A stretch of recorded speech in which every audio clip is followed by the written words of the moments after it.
implementation.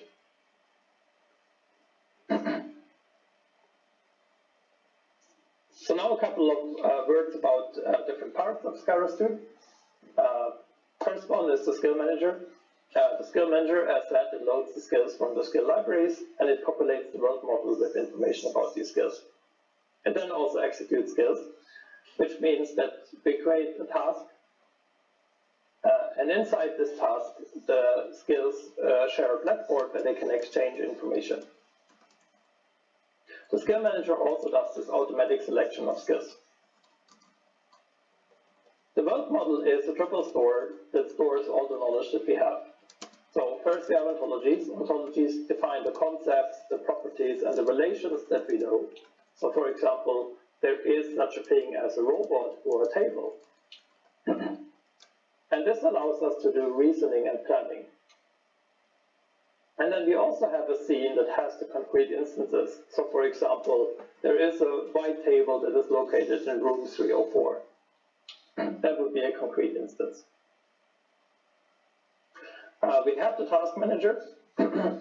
We can use the task manager to obtain task level plans. The task manager would receive a planning goal, such as lunchbox 8 should be contained in starter 2. Should contain starter 2. Then the task manager automatically creates a planning domain. This is really important as well. So we do not need to sync ourselves like some sort of planning domains. The task manager will automatically take all the skills that we have currently loaded, their pre and post conditions, and create a planning domain for a PDDL type planner. Once we have found the plan, we would actually fully ground and execute it in the skill manager. We also have a graphical user interface that allows us to start, tick, and stop skills, and to view and modify the world model. So in this quick example, we selected a clean surface skill. On the right-hand side, you see the parameters. They can be specified from a top-down menu with the appropriate instances based on the world model. We can see how the behavior tree is ticked and updated. And then in a separate tab, you see the world model, like all the knowledge that we currently have. And then on top, we can do some things, for example, as an integration into Arvis. So for example, if you want to change the location of something, you can just click on it in the world model and then change the location in Arvis, which is very convenient. Now to some example use cases. The first one I quickly want to show is task level planning together with mobile manipulation.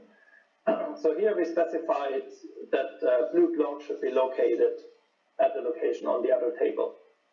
And then in order to place it, the robot needs to be at this table workstation, but it also needs to have the blue block in the gripper. And this way we can build a plan that brings the robot to the first table, forces the robot to go to the first table, pick up the block, and then place it on this table. As a second example, this is something that we have just submitted to case conference. This is a surface swiping skill. And what we show here is that we can use the exact same skill, that is exactly the same compound skill implementation, on two completely different robot systems and on two different surfaces. And what happens in the background is that we use the world model and we use the knowledge that we have in order to parameterize the skill and in order to be able to interface with the different robot systems. And this all happens in the background. So here you see the example with the UR5, and then we also have the example with the EVA cleaning this table. And for example here, one of the preconditions for wiping the surface is that this eraser is in the gripper, so it would need to be picked up first.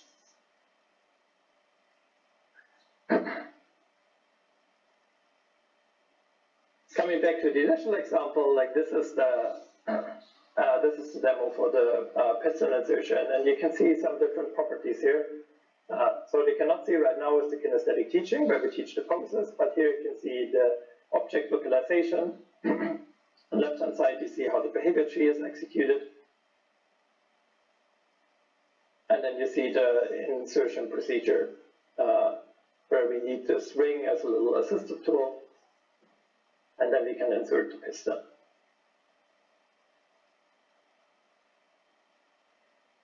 We have also used SkiROS2 together with reinforcement learning. So what happens here is that after the planning phase, when we obtain the plan, it can happen that we cannot completely ground this plan. So for example, we don't know for the insertion which parameters we need in order to parameterize a spiral search motion.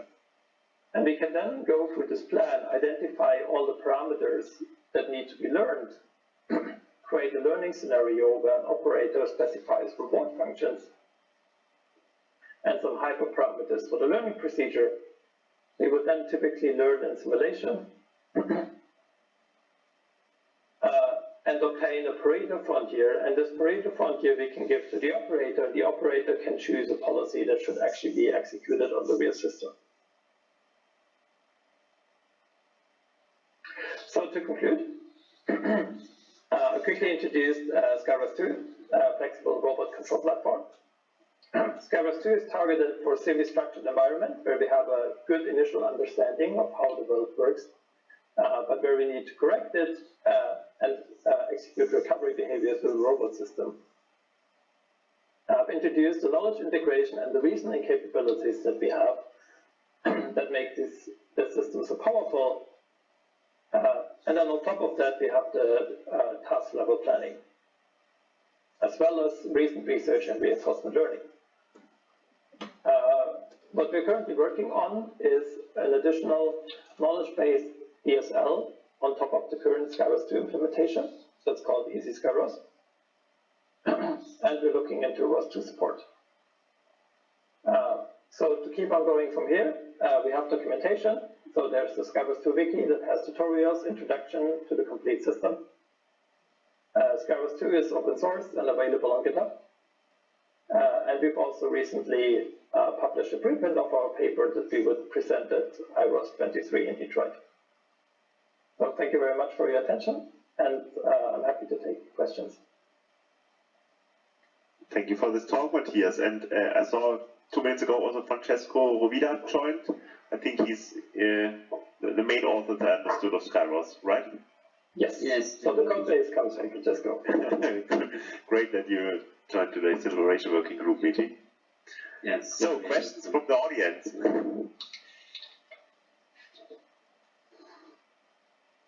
Go ahead. I can go first. Thank you so much for the talk. It's really interesting. What I wanted to ask is how are you actually performing from the planning perspective that information passing between the skills? So you could have 2 different skills that, for example, are, I don't know, finding the pose of an object, but then from the planning's perspective, you need some sort of semantic attached to it, right? So who's taking care of connecting the right information between the skills? Okay, Francesco, do you want to answer? Should I?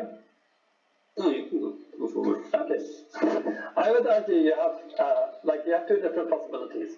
So the first one is to have 2 dedicated skills with pre and post conditions. So for example, a precondition of your localization skill could be that the object is not localized yet, and the post condition could be that it's now localized, right?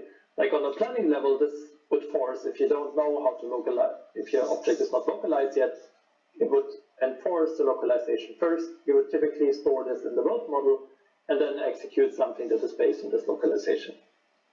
A second implementation would be to do this inside a compound skill. So inside the compound skill, you just say, okay, I want to localize first, and then I want to execute whatever is based on it. But to some extent, you're then developing skills in a way that they are kind of knowledgeable of the other skills. They're not independent. So like the precondition of, so if you take 2 developers, they're developing 2 different skills. They have to kind of use the same, let's say, I don't know, semantic to refer to the same, I don't know, robot location, right? It would need to refer to the concept of a location, right? Because you typically have like a lot of locations, and then like either your task planning or your manual startup of the skill would set a concrete one. So do you have in your world model some sort of, I don't know, definition of what are the possible concepts that these skills can use? Like, I don't know, you have robot location, you have, I don't know, object location. So how are you actually handling this? Yes, so your ontology would actually define those things. So your ontology would define, for example, the SkiROS2 ontology has the concept of a location. And for example, in your SkiROS2 ontology, you might also have the concept of a laptop. And then you would say a laptop has a location. Like this would all be formally defined in your ontology. Okay, thank you. If I can add to that, I think you have several ways you can achieve the same effect. I think one possibility to stay generic is just that as precondition or post conditions, as you prefer, you could have that not precondition in this case, sorry, that the object must have, for example, the position and the orientation defined, or you could have an additional flag to say that this position orientation has been updated within the last 10 seconds. And a way to then detach from so that's kind of a general thing. If you want to reach an object, the position and orientation has to be defined, at least defined or updated recently. And then that's general. Then if you, before that, you want to have a skill that, takes that from a database, or instead you have a localization based on a camera, then it's up to you, right? Up to the skill developer. Yeah, to some extent the question was, how do you perform the binding between, let's say, the general, output of the skill and your world semantic. So if you need to move, let's say, an object, you will have the skills that in general, let's say, gives you the position of the object, right? And you have to some extent, if this is a general skill, you will have to kind of link it back to this common ontology that every single skill uses. And so either you perform it in a hard-coded way, or there is kind of, I see it as an open problem to be solved. So you are talking about anchoring the feature you see to a specific. Yeah, well, if I have a generic skill that is producing the pose of an object, and I want to then pass it to another general skill that actually manipulates that, I need to kind of link them, right? If they're general, anchor them to a common. So these are just symbols, but then I have to put in a common ontology. So this is why I was asking how you can actually do that, because that's usually the tricky part. Yes, and I think that's still open also in SkiROS, and it's not a trivial problem. Okay, thank you. Next question. Then I have one. For the translation to PDDL, is this a kind of generic mechanism, how you integrate the ontology-based description with PDDL? Because I saw the examples in the preconditions, postconditions. I think that look quite generic. Is the same approach used for the PDDL-based planning then? Yes. So your pre and postconditions would be taken, and they would be automatically used to derive this planning domain. And this is super convenient, because you don't really need to maintain this manually by yourself, like it happens through an algorithm. And then comes the follow-up questions. How do you handle, let's say, complex spatial relations? You showed the example that the robot has to drive to approach the table. How is this derived? Because that's really complex to model directly in an ontology. Yeah. Yes, so in the example that we saw with the mobile robot, we defined the concept of workstations. And then we added a precondition that we said the robot needs to be at the workstation in order to pick or place something. And then we have a drive skill, as you saw the example before, that would move the robot from one workstation to another one. And this is how we enforce the planning to move the robot. Okay, so it's and how is this relation or defined that it is at the workstation? Is this somehow automatically derived, or is it a post condition of the movement skill? Yeah, so it would be a precondition of the movement skill is that the robot is at the start location, and that the post condition is that the robot is at the target location. And the attribute is actually called SkiROS2. Mm-hmm. Okay, yeah, yes. Yeah, got it. Yeah, I think at the moment this relation is directly added, but of course probably also another more general way could be to calculate that on the fly from the actual coordinate, or yeah. That's why I always wonder how you can integrate, let's say, numerical coordinates or poses with the logical topological properties or relations that you want to use as basis for the planning. Yeah, exactly. Yeah. So one thing that I didn't stretch out here, but like all of SkiROS2 pretty much has a Python API as well. So for example, you could also have some script that updates the world model and sets these relations based on the current location of your robot. Okay, then you can implement your own reasoners or add your own reasoners to fill somehow the world model. Yes. Yeah, okay, great.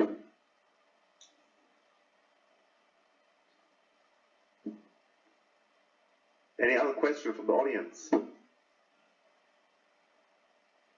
Then, thanks again very much for this super interesting talk. And with that, we come to the second presentation by Enrico on the formalization of the semantics of behavior trees. We already saw here, in this case again, some extension, and he thought a lot about that and analyzed the different proposals or implementations that are around. Enrico, go ahead. I think I made you presenter. Thank you, Ralph. Yes, I am presenter, so I guess I can share. I should be able to share.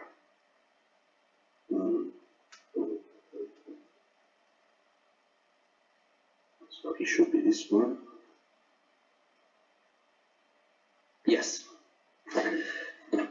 All right. So can you all see the presentation I'm sharing? Yep. Perfect. Yep. So I'm looking at this as someone that is rather new to robotics and behavior trees. So trying to work out from the material I have at my disposal how things work. And so this is a work in progress. Also, my understanding of these things is in progress. So I invite you all to stop me and correct me if I made some mistake or I say something that is not precise.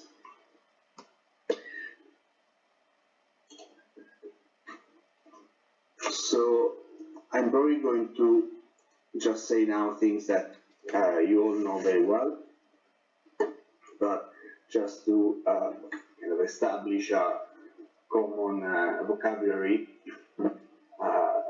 I think of a behavior tree as a tree structure, which has internal and leaf nodes, and the internal nodes can be either control flow nodes or decorator nodes, and we are going to focus on the control flow and leave the decorators aside for the moment. And as leaves, we have execution nodes. So we run the behavior tree, we execute the behavior tree by ticking the root node, which means calling a tick function on the root node of the tree, and this tick function propagates from each node to their children, to the children of control flow nodes. So a control flow, when it's tick, looks at its children and can decides which of its children to tick. And eventually the tick arrives to execution nodes, which respond to the tick with a value that can be either success, failure, or running. Now, as a first issue, we know that these three values are these three values come from the literature, but at least reading the source code of behavior tree CPP, which is the behavior tree live implementation used in RiACT2, we also find references to other two response values, idle and skip. So the situation is already getting more complicated. I shall say though that I will refer to the version of behavior tree.cpp as the 3.8 version, that is the one embedded into ROS, because there is also a version 4, and there are of course differences. And in particular, I think one between idle and skip might only appear in version 4. So to make meaningful statements about these things, we need to specify whether we are speaking about a particular something from the literature or a particular implementation. And when talking about the implementation behavior tree.cpp, which version we are referring to. So anyway, the execution nodes give a response, which is passed to the control flow nodes, which code them, and in turn, control flow nodes gather all the responses from the children that they tick and decide what to respond in turn to their parents. So eventually, there's a response reach the root node, and this terminates the execution of the behavior tree with a value successfully, failure, or running. So this is the general idea, but there are, as I mentioned, with the values that can be responded, there are some subtleties. So let's move on from these. Again, the execution nodes, there are essentially two types. There are actions and conditions. The difference is an action is something that can respond to a tick with success, failure, or running, because it represents an action happening in time and having an effect on the external world. So it takes this action can take a definite amount of time, whereas a condition node is a condition that a Boolean condition that can be instantaneously verified.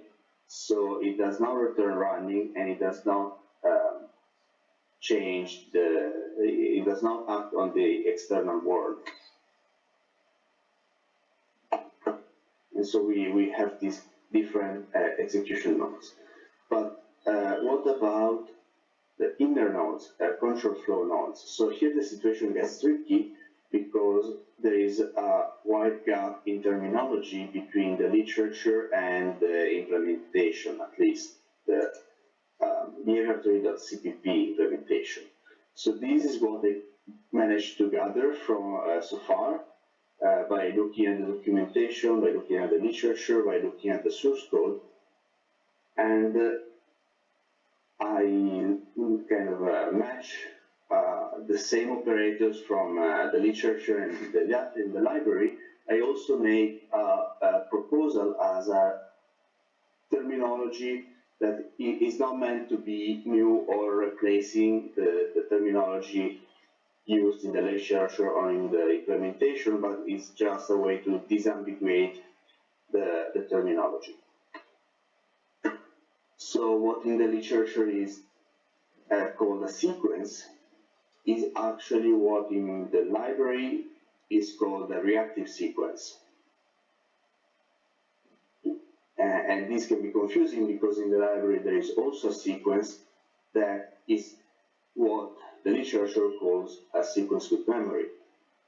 And it gets extra confusing because there is also a sequence with memory in the library, but that does not have a correspondent that I could find in the literature. So this is not an ideal state of things. As a suggestion for the first kind of sequence, the one that is sequence in the literature and reactive sequence in the library, that's fairly easy. If we say reactive sequence, then it can unambiguously refer to this kind of sequence. When we talk about the second kind of sequence, we have an issue because calling it just sequence would be ambiguous. Calling it sequence with memory would be unambiguous in the literature, but it would be ambiguous in, it would be actually actively misleading in the library because there is already a sequence with memory. The best proposal I have so far, but I'm not really happy with it, is to call the first one sequence with weak memory and the second one sequence with strong memory, because this concept of remembering a specific child that is being tipped is stronger in the second version than in the first. And we shall see in better detail what the difference consists in, but to say kind of to just anticipate that a sequence with weak memory resets whenever a node returns a failure, whereas a sequence with strong memory does not reset even when a node returns failure. It only resets when the whole sequence has been completed and returns success. So it is a kind of subtle difference. The same situation I found with relating to fallback, and then extra confusingly, there is a parallel node in the literature and also in the library, which do not really seem to match. The parallel from the literature seems to have a reactive behavior, whereas the parallel node from the library seems to have some notion of memory. So as a possible proposal, I would say that the parallel from the literature can be called a reactive parallel node, and it seems to pretty unambiguously refer to the right concept, whereas the one from the library should be a parallel with memory node, but again, because we introduced two kinds of memory nodes, maybe it is best to specify which kind it is. And I would say that it looks analogous to the weak memory case. So what to take from this table? As someone that started to learn about these things, it was very confusing at first because I would have the literature on one hand, the documentation of the library on the other. I would assume that they would match and that to the same, same name, the same term to refer to the same concept, but it actually doesn't, and I could not find it written anywhere. There is no warning that this is happening. So as a kind of a minimal proposal, I would say that it would be good to have a warning somewhere in the documentation of ROS about this, and possibly proposing an unambiguous terminology, so that when there is ambiguity between whether we are talking about the literature or the library implementation, using the unambiguous terminology kind of solves the issue. And this is without taking, without trying to suggest that one version is better than the other. It's just as a learning experience, it is frustrating to see that there are two kind of authoritative sources that are in conflict with each other, and there is no warning about this situation. So next, I try to find out what actually these nodes do in a kind of a formal fashion, and the most intuitive representation that is kind of formal for these, at least according to my taste, is sort of pseudocode. So if I from the book Behavior Theory for Robotics, there is a clearly defined pseudocode for what in the book is called a sequence, but according to our, the proposed terminology would be a reactive sequence. And it is this pseudocode here, I just slightly modified it for, according to my own preferences of pseudocode, but the fundamental concept is we have a reactive sequence of n with n children. So we have a for loop counting from 1 to n. For each of these indexes, we take the corresponding child and we take it. We take the response, and whether it is running or failure, we return the same. So if a node is running, we return running. If a node is failure, we return failure. When the node is a success, we just keep going on with the next node. And eventually, if we run out of nodes, and meaning that all of them were successful, then we return success. And this behavior is called reactive because the idea is we start making successful the children from the left to the right, but if at some point we are maybe in the middle of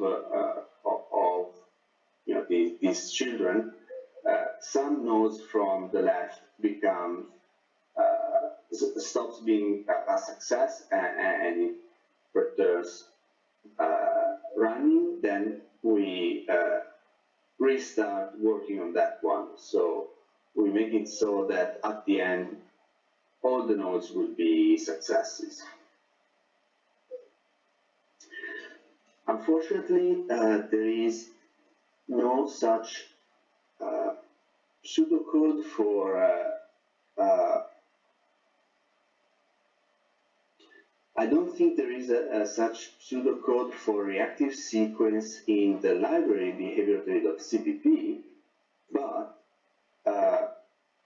there is the real code that can be read. And so looking at that code, I see that there is a slight difference between the reactive sequence that I presented before and the reactive sequence in the implementation. The difference is that whenever the tree returns either with running or failure, the children from to the right of the current node are halted. So not only children can be ticked, but they can also be halted, and this happens whenever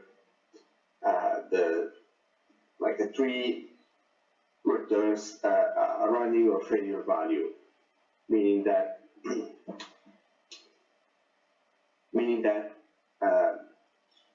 in a previous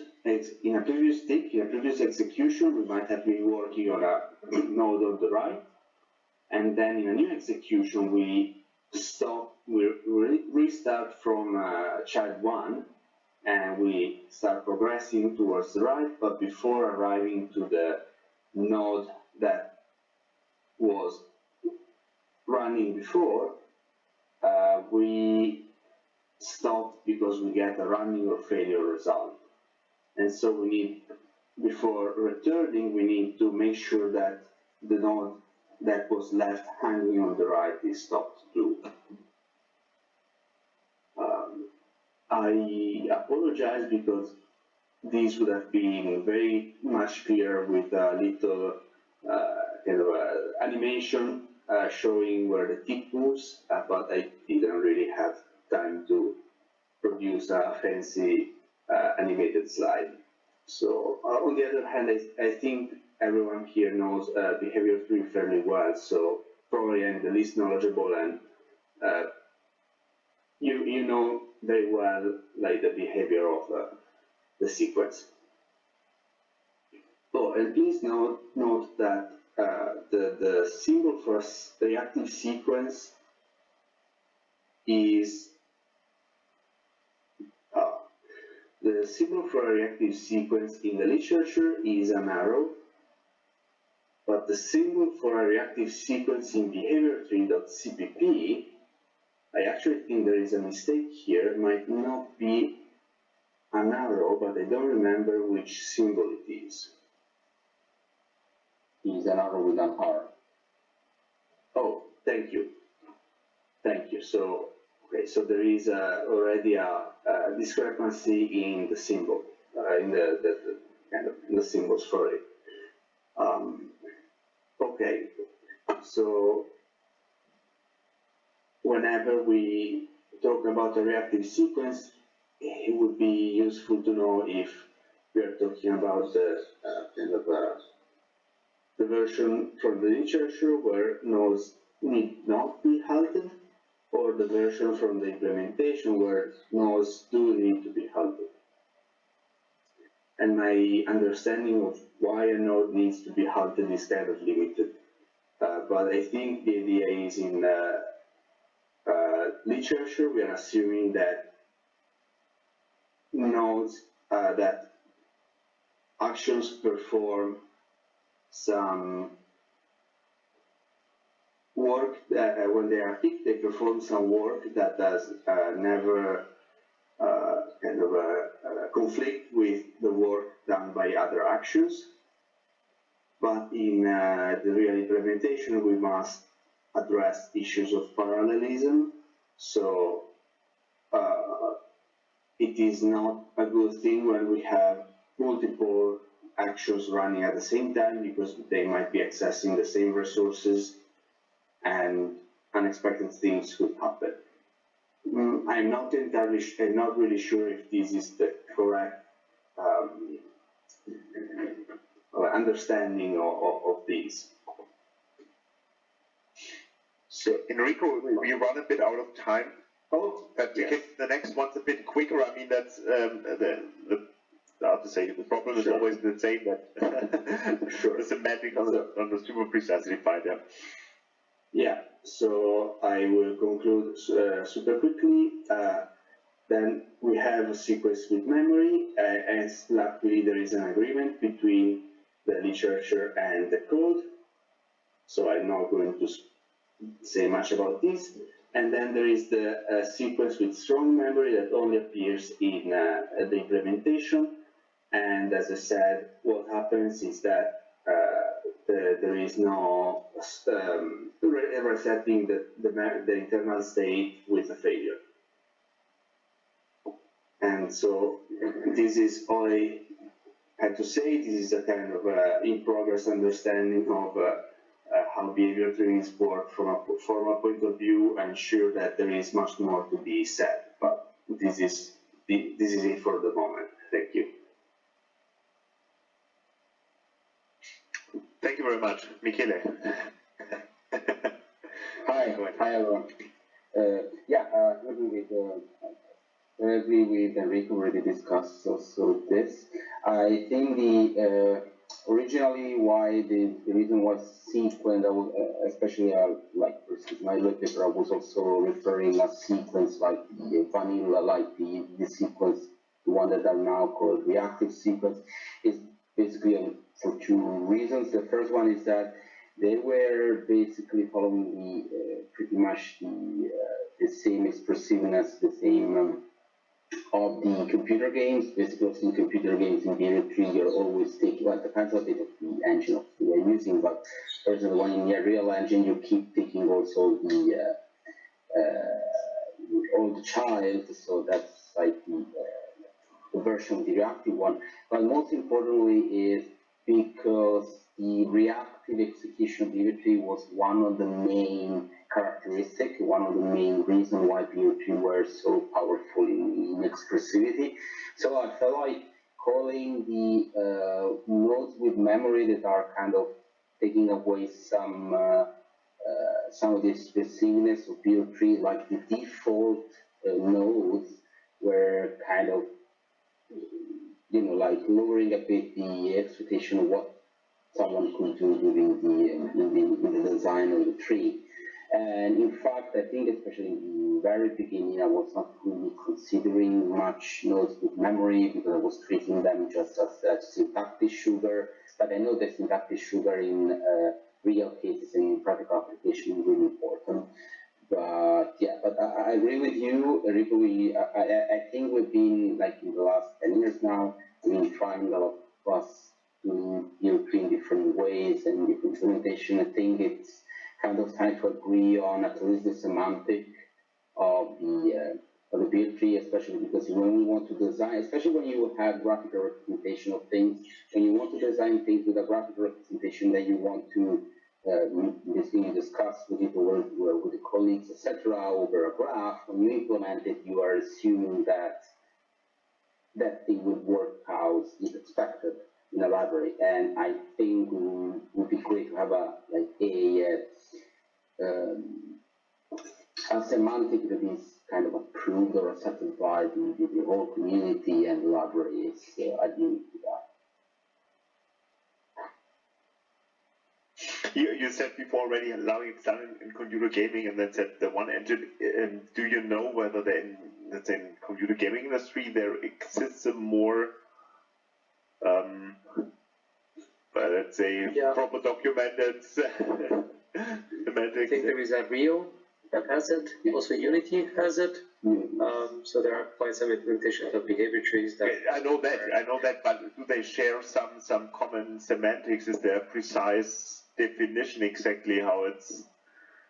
Well, I think every single one has its own. Yeah. Sorry, go ahead. Yeah, I was just saying that I think every single one of them is slightly different, and there is no common agreement on what to do. So I know that Rio has some weird flavor that is different than Unity, that is different from others. And I share what Michele was saying, that every single time you start with a new library, you kind of have to understand the sugar to actually be fluent. It's kind of like different dialects that you have to adapt when you start because of it. Yeah, because we met Enrico also, or we had an AU project last week, a meeting face to face, and also discussed whether it would be worth, at least for the robotics community, to define the semantics and let's say agree on the terms that we, I mean, in ROS we have the possibility with the ROS enhancement proposals to do a kind of ROS specific standard that we agree on the terminology. I mean, we proposed also how to take the best of the different limitations available and put this in one rep, and then also of course get the agreement and the input from the developers of those libraries. I think Davide was commenting something like this, I think in the previous working meeting, where that he was saying that usually when it's about standard, you have to reach the critical mass that a lot of people are starting to use it, then it becomes the de facto standard. So I think one way would be exactly what you were saying, to get the developers to actually commit to one. I don't know, maybe like selecting 2-3 of the main libraries, and if you could get the BTCPP and the PyTrees to actually use the same semantic, I think would be already a step forward. And maybe, I don't know, there is some document that we can publish, and Yeah, because there could be one concrete result also of this working group that, let's say, we compile a Markdown file from Enrico's work and make it as exactly there with Rovida and the other developers about the terminology. And I mean, Enrico, you already sketched it. It's just a few lines pseudocode for each of the control node types, and with that, it would be already defined very precisely. Yeah. Cool. Let's yeah. I would add as a comment that yes, I did sketch semantics with the pseudocode, which I think is a good common language because we all kind of understand the pseudocode. But the actual implementation of at least of behavior-to-CPP has also some subtle differences with this pseudocode. So it is not entirely trivial to understand if behavior-to-CPP really complies with this specification, or if it behaves in a different way. So if the kind of extra code that the differences in the code you see, if they are actually making a difference in the semantics, or it's just some some extra code that you need to make the library works in practice. So it is actually pretty difficult to define precisely. And the reason why I'm so obsessed with this is that so for those that are not from the Convince group, I work in the kind of verification on the verification side, and without precise semantics, it becomes very, very difficult to verify anything. So this is why just having the library as a standard is not good enough for all use cases. It's because for verification you also need some, at the very least, some precise semantics, regardless of what that is.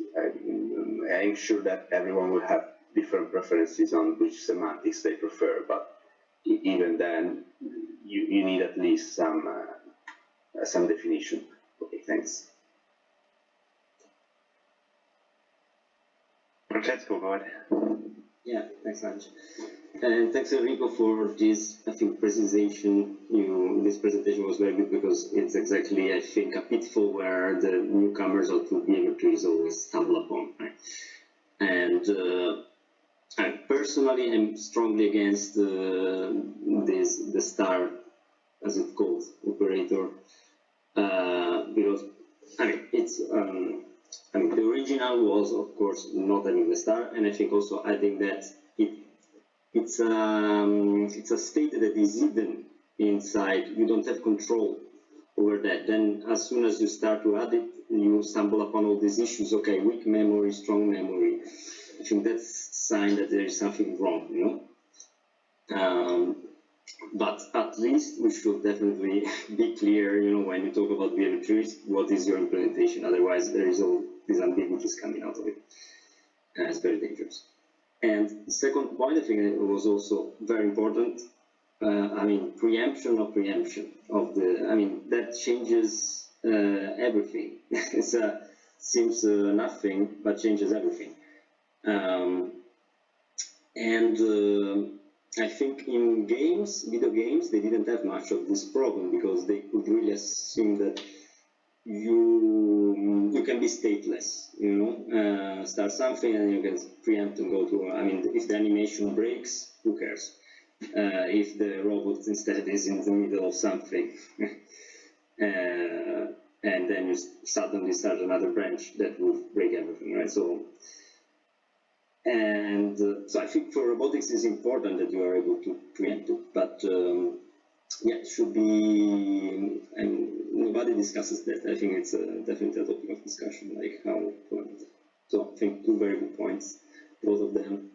I already said my opinion for the first, but I think it should be discussed, of course, in the community. And for the second, I mean, there are, yeah, also it's a tricky one, I think, the preemption. So if I can say something about this, I totally agree that preemption is a huge issue, and I absolutely have no answers or proposal on how to deal with it. With regard to the state, I believe that if actions are stateful, meaning if actions know whether they are running or idle, then you don't need internal states in the nodes, at least for the nodes I showed so far, because you can kind of reconstruct with children are running, and depending on which children are running, you can kind of, you know, you have enough information to do without the state. I don't know if this solves every issue. Also, having stateful actions can be as problematic as having stateful nodes. So I don't know if this is any help, but at least that's you know, all the knowledge I have of this problem. Yeah, but I think that mostly the problem comes with the actions. I think where there is some code activating. For example, when you start to interact with an arm that then starts moving, and you usually will need to halt that command. Of course, you can also make an implementation then, okay, you are not ticked again, and then you automatically stop the movement, but then you would have some delay. Or you will need some kind of special sequence to operate if you try to preempt. That's even more complicated. For example, if you have some inertia that you need to, you know, if you have a complex system and you need to be able to bring the system back to safe state before switching.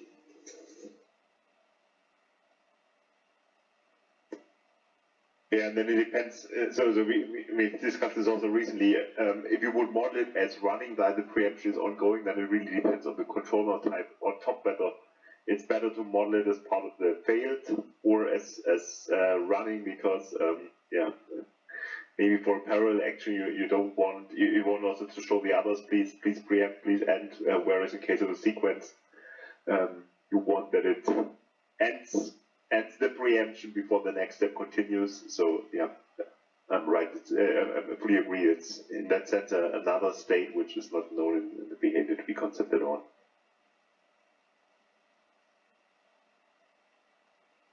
I'm not sure I get what you mean, Manj.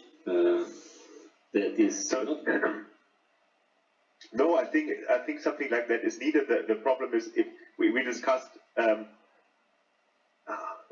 which response you could use instead of some dedicated preemption response. So and then it depends on the control node type on of the parent node, which one is preferable. Yeah, I mean, if you have a sequence, then typically you want to model this under the running response until the preemption has ended to avoid that the next step starts before the preemption has completed. Whereas if you have a parallel control node, then you would probably to signal to the sibling nodes, hey, I'm preempting, you should probably do the same. So it's really not something that can be modeled locally.